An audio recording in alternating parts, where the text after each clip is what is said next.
At dinner with my parents, she said, "Your son's sweet, but I'm still exploring my options," while holding my hand. I let go, stood up, and said, "We should go," while my parents watched her in shock. Drove her home, without a word, while she was trying to explain. At her door, I said, "You're free to explore now," and left. Hey viewers, before we move on to the video, please make sure to subscribe to the channel and hit the like button if you want to see more stories like this. Thanks. The dashboard clock glowed 6:58 p.m., 2 minutes early. I adjusted the bottle of Chardonnay on the passenger seat, Mom's favorite, and glanced at Chloe. She was scrolling, the blue light of her phone painting her face in sharp angles. A thumbnail flickered, a video of some comedian. "You ready?"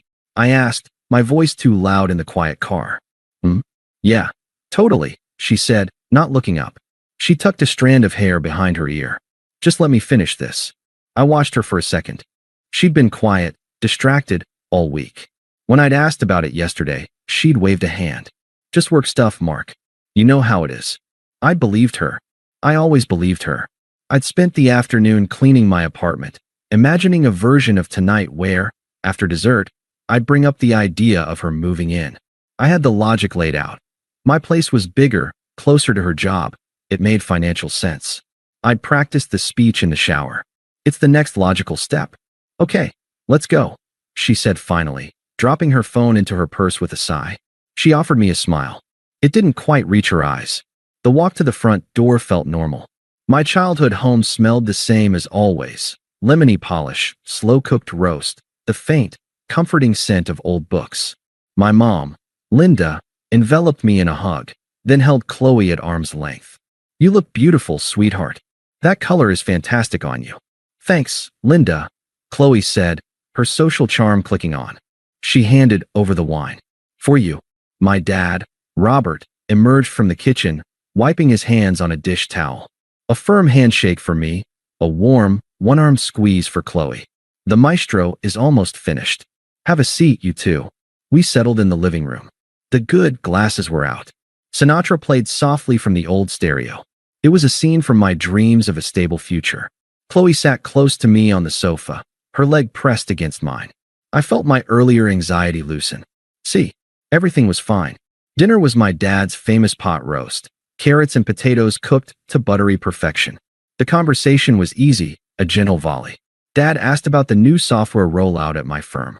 Mom asked Chloe about the big charity gala she was helping to plan. "It's going to be incredible," Chloe said, her hands animating the air. "We've got a silent auction item that's a weekend ski trip to Aspen.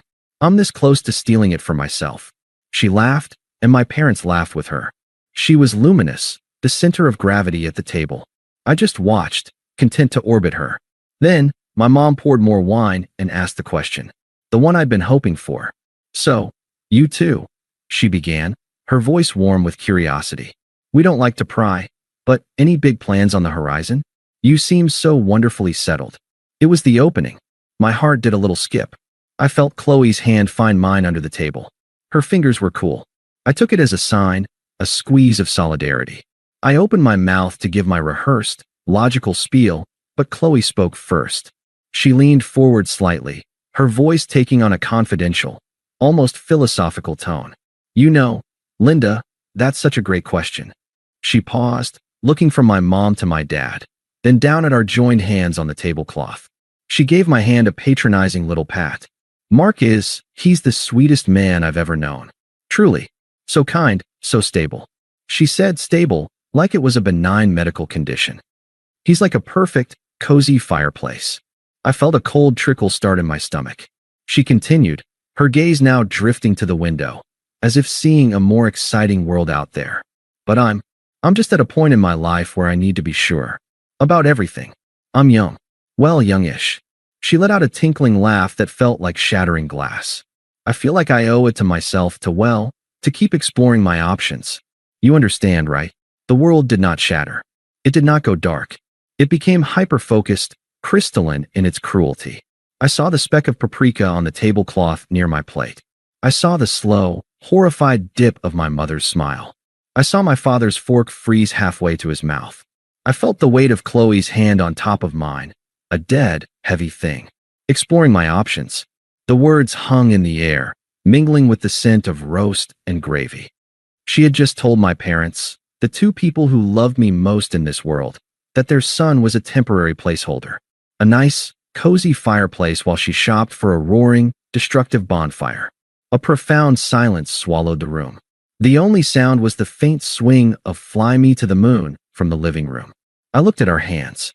Her slim, manicured fingers lay over my broader, workman's ones.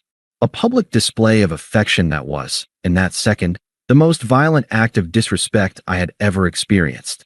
Calmly, without a word, I slid my hand out from under hers. The sound of my chair legs scraping against the hardwood floor was a gunshot in the quiet. I stood up. My movements felt mechanical, precise. I looked at my parents. My mother's eyes were wide, glistening. My father's face was a mask of stone, his jaw clenched. "We should go," I said. My voice was flat, alien even to me. It held no anger, no tremor. It was a simple statement of fact. I walked around the table, pulled out Chloe's chair for her. She was staring up at me, her confident expression finally cracking into confusion. "Mark, what are you?" "We're leaving," I repeated, not looking at her. I looked at my dad. He gave me the smallest, almost imperceptible nod. An understanding, a transfer of dignity. I guided Chloe, who was now flustered and silent, from her chair. I collected her purse from the sideboard. I didn't look at my mom. I couldn't. "Thank you for dinner," I said to the space between them. "It was excellent." And then I led the ghost of my relationship out of my parents' house, leaving the ruins of the future I'd imagined cooling on the dining room table. The cold night air hit us like a slap. Chloe finally found her voice. "Mark, stop. What was that? You're being ridiculous." I didn't answer.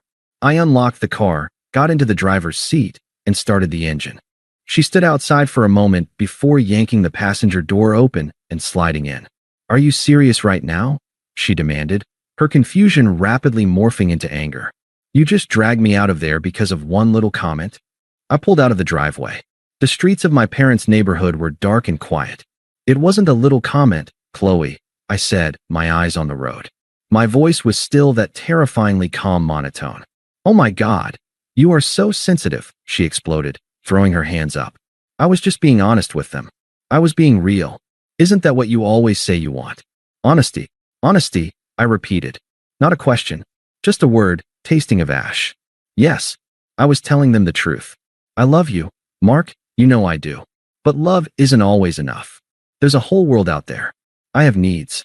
I have curiosities. Is it a crime to want to be sure?" I signaled a turn. The click-clack of the blinker was the loudest sound in the world. "So I'm an experiment," I said. It wasn't an accusation. It was a conclusion. "No, don't put words in my mouth. You're my foundation. But even foundations get inspected, right? To make sure they can handle what's being built on them." The metaphor was so staggeringly selfish, it almost broke through my numbness. Almost. I gripped the steering wheel tighter. "You humiliated me," I said, the words quiet. "In front of my parents. You reduced 2 years of my life to a trial run for you." "I did not. You're catastrophizing. They adore me. They understood what I meant. You're just choosing to be hurt because you're scared of anything that isn't your perfect, planned-out little life." The floodgates were open now. For 20 minutes, she spun. Her words were a vortex of justification, self-pity, and veiled insults disguised as concern. "You're taking this the wrong way. I just meant I need to grow as a person, and you're so content. It's not you. It's me wanting to experience more of life before I settle. Can't you see this is healthy? This is modern dating. You're so sweet, Mark, but sweetness can be passive." I drove. I didn't look at her. I didn't interrupt.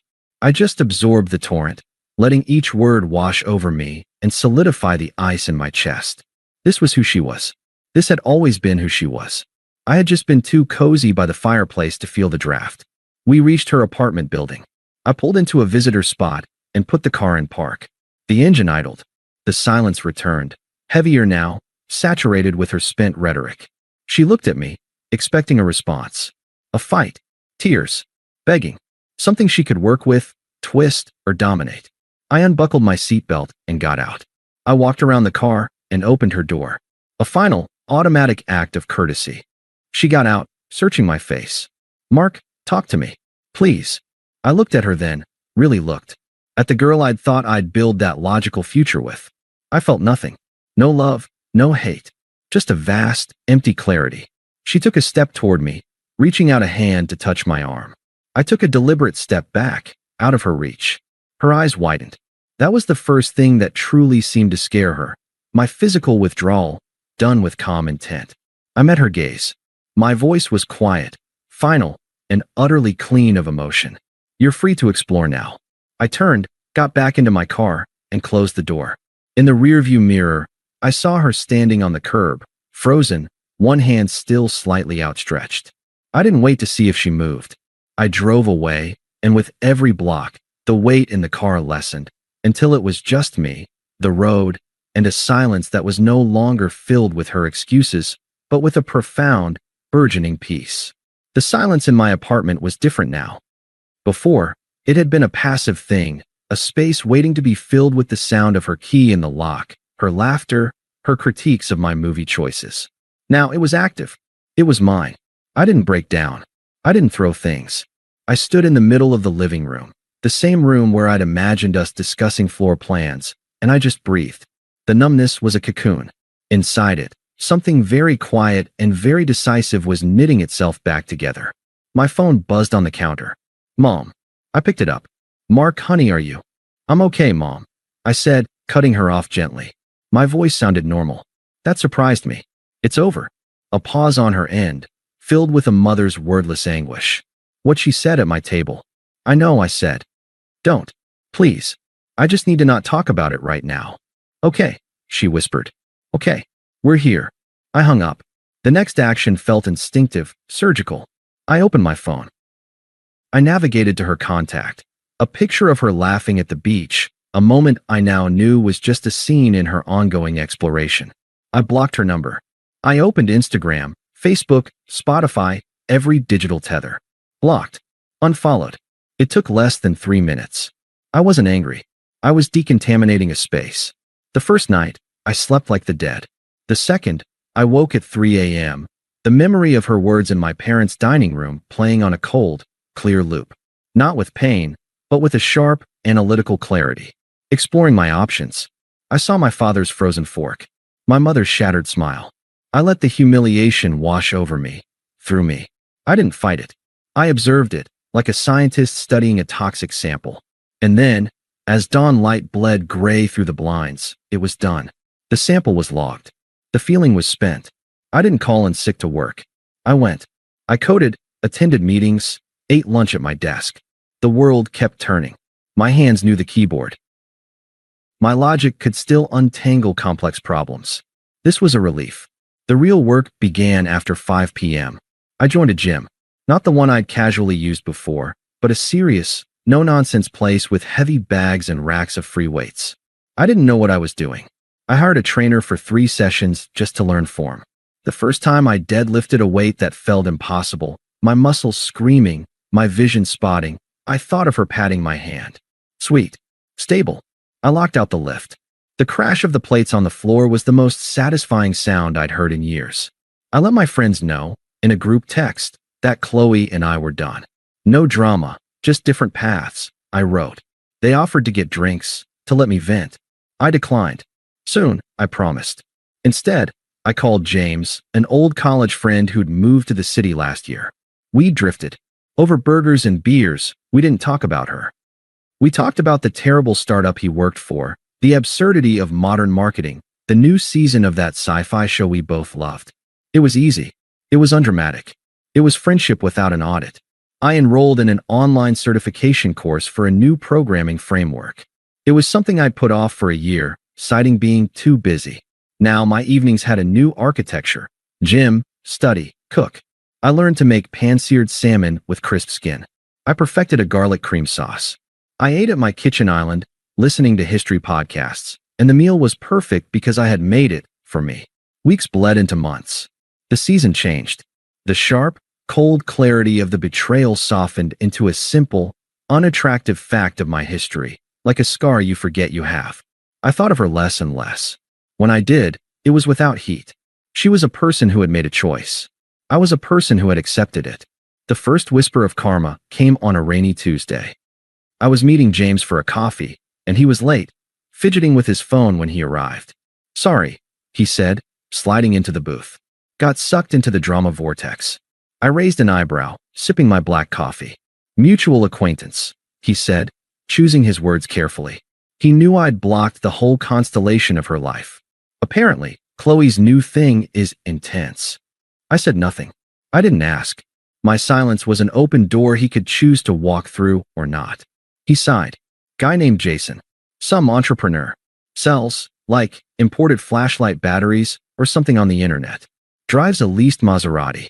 Total vibe guy. I waited. Seems like he's her option she was exploring. James continued, watching me. From what I hear, it's a roller coaster. 1 week they're in Vegas. The next she's crying at brunch because he doesn't do labels. Her friends are exhausted. I felt a distant, faint ripple. Not schadenfreude. It was more specific, recognition. The unstable, flashy bonfire she'd traded her cozy fireplace for was, predictably, burning everything around it. It was the logical outcome of her search for something that wasn't sweet. I said finally. That's it. James laughed. I looked out the window at the rain streaking the glass. She wanted excitement. Sounds like she found it. James shook his head, a slow smile spreading. You're different, man. Am I? Yeah. The old Mark would have been worried. Would have asked 5 more questions, just to make sure she was okay. The old Mark. He was right. That man had died politely at a dinner table months ago. I'm not responsible for her choices, I said, and it was the simplest, truest thing I'd said in a long time. I changed the subject to James's job search. The ripple had settled. The pond was still. The seasons turned again.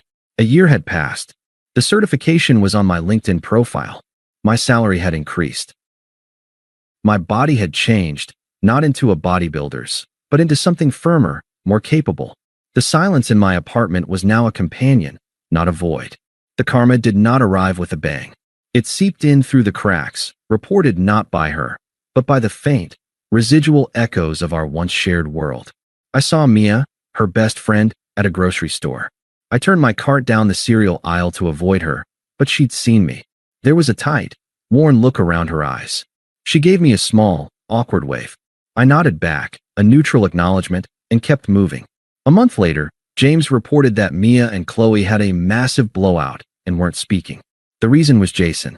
The social media glimpses, seen through the reluctant windows of friends who hadn't been purged, told a silent story. The lavish dinners and club photos stopped. The posts became infrequent, then erratic. A quote about betrayal. A blurry photo of a wine glass at home. Then, nothing for weeks. The final report came from the most reliable source, cold, hard public data. Bored one evening, waiting for code to compile, I did a thing I hadn't allowed myself to do before. I looked up Jason's business. It was easy to find. A splashy website, full of stock photos and words like disrupt and synergy. A few clicks deeper, past the facade, to state business records. His LLC had been dissolved 6 months prior for non-payment of fees. A comment on a local business forum, dated just last week. Scammer. Took orders, never delivered. Avoid. So, the bonfire had consumed its own fuel and sputtered out. It was neither satisfying nor sad.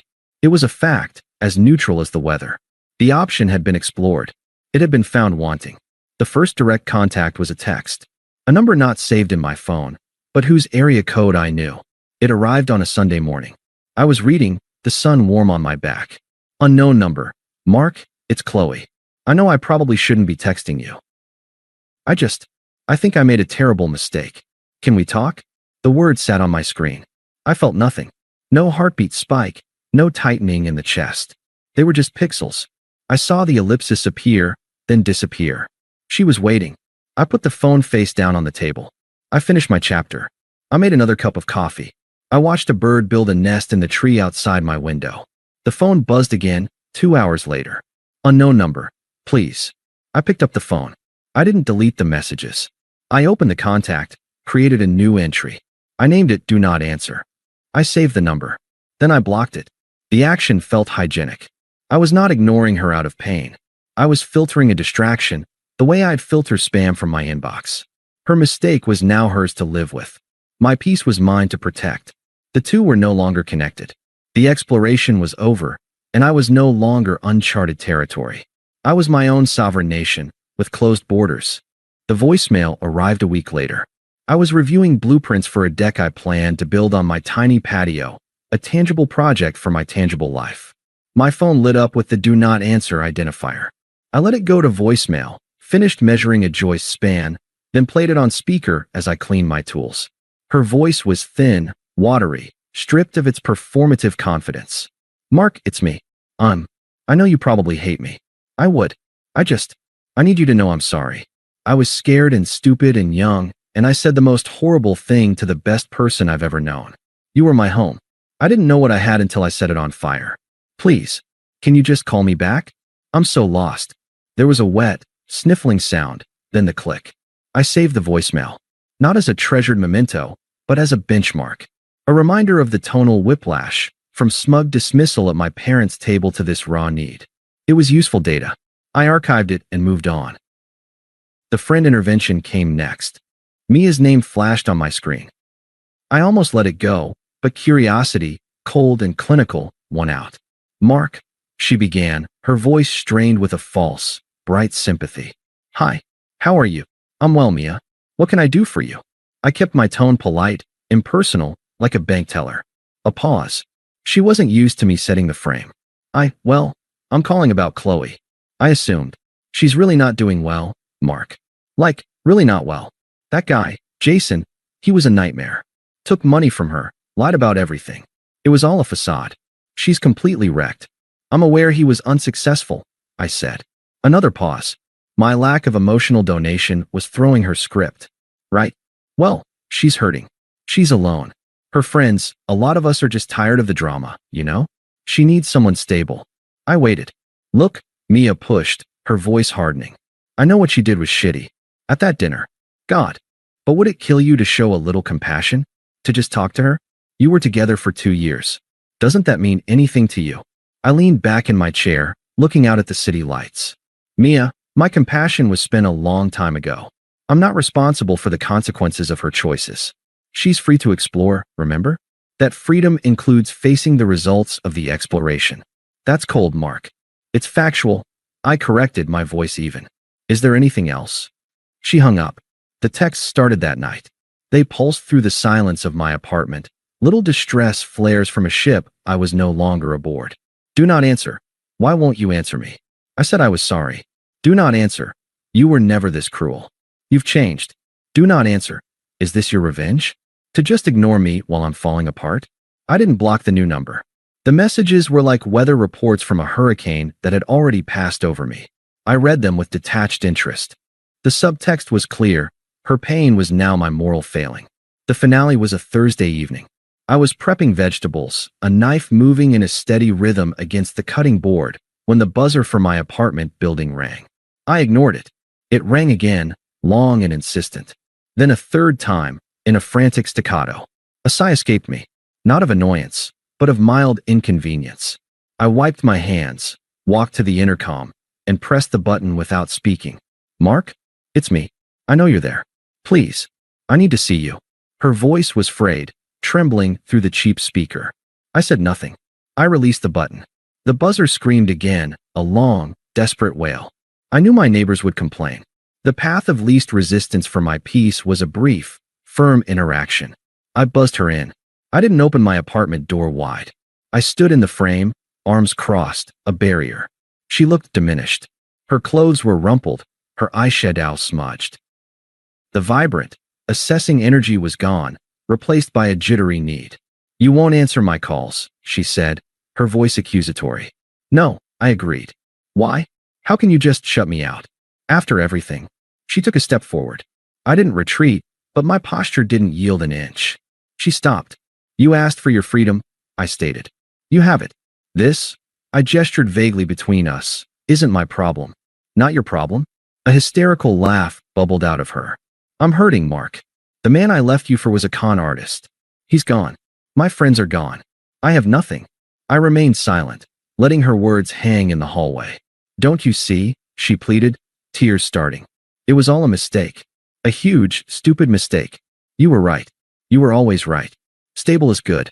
Sweet is good. I was an idiot. I want to come home. The word home landed with a thud. It meant my apartment, my life, the stability she'd publicly dismissed. It was not an apology. It was a requisition order.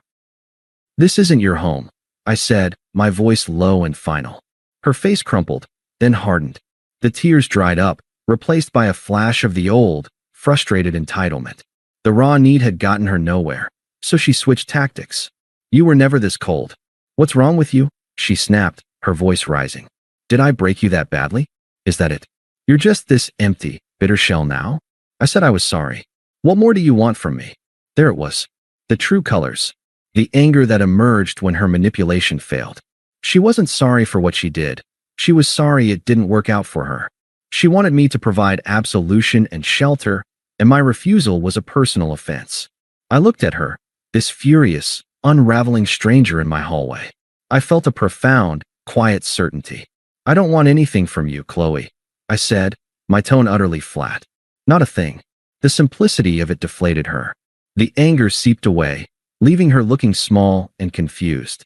She opened her mouth, but no sound came out. Goodbye, I said. Not as a wish, but as a description. I closed the door.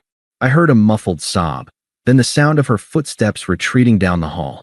I returned to my kitchen, picked up my knife, and finished dicing the onion.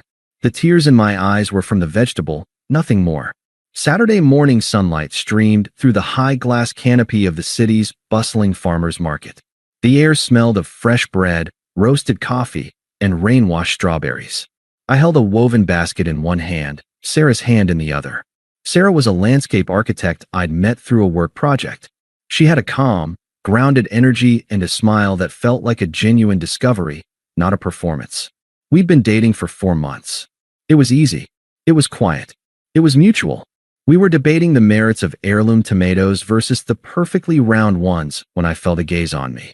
A prickling, familiar intensity. I looked up. Chloe was standing 10 feet away, near a flower stall. She held a single, overpriced latte. She looked put together, but in a strained way, like a sheet pulled too tight.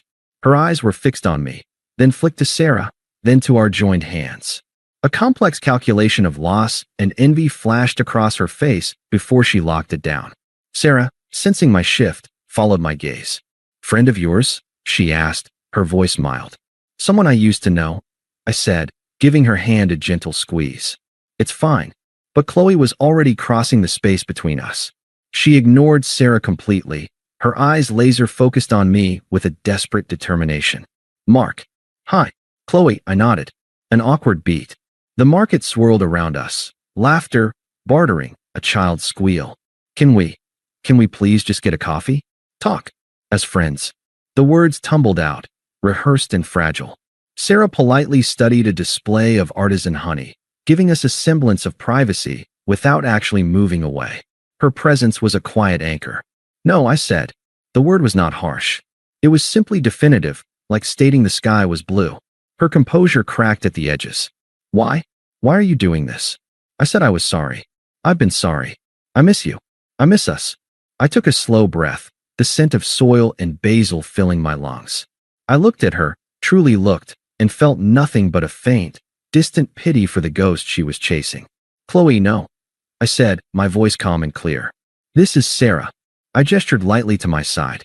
Sarah offered a small, polite smile that didn't reach her eyes, a protective reflex. We're in the middle of our day. Chloe's eyes finally darted to Sarah, really seeing her for the first time. The easy confidence, the lack of neediness, the way she stood with me, not leaning on me. A fresh wave of desperation hit her. I miss you, she repeated, the statement now sounding hollow, a script with no audience. I looked at her, and in that moment, I achieved the final, absolute form of moving on. I spoke the pure, unvarnished truth, not to hurt her, but because it was the only thing left in me pertaining to her. I don't think about you, I said. It was neither a boast nor a barb. It was a report from the interior of my life. I wish you well, Chloe. Truly. But please don't contact me again. I turned my body slightly, a physical punctuation to the sentence. I looked at Sarah, and my entire demeanor shifted, softened. Sweetheart, I said, my voice warming for the first time in the exchange. The bakery stall with the sourdough is this way. I think we're getting close. Sarah's face lit up with a real smile. Lead the way. We turned. We walked. We merged back into the flow of the market, into the sunlight and the smell of bread. I did not look back. I felt Sarah's hand tighten around mine, a wordless question. It's okay, I said, and I meant it in every way. It's all okay. I felt her gaze on my back for a few more seconds, a phantom wait. And then it was gone, dissolved into the noise and life of the perfect, present morning. There was no victory in it, no lingering sting. There was only the warm, solid reality of Sarah's hand in mine, the list in my basket, and the profound, peaceful understanding that the past was finally and completely just that. A closed chapter in a book I was no longer reading. I was free, and I had been for a long, long time. Thanks for watching. Make sure to subscribe to the channel and hit the like button. What do you think about this story? Share it in the comments.